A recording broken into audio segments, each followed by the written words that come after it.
امام جعفر صادق علیہ السلام نے فرمایا، 4 لوگوں کے پاس نہ جاؤ اور نہ ان سے دوستی رکھو، ان میں سے ایک احمق، دوسرا کنجوس، تیسرا جھوٹ بولنے والا اور چوتھا بزدل۔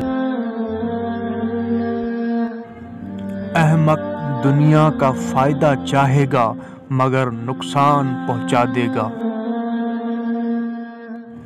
کنجوس فقط تم سے چیز لے گا مگر تمہیں کچھ نہ دے گا، اور بزدل انسان ضرورت پڑنے کے وقت تم سے اور تمہارے والدین سے بھاگ جائے گا۔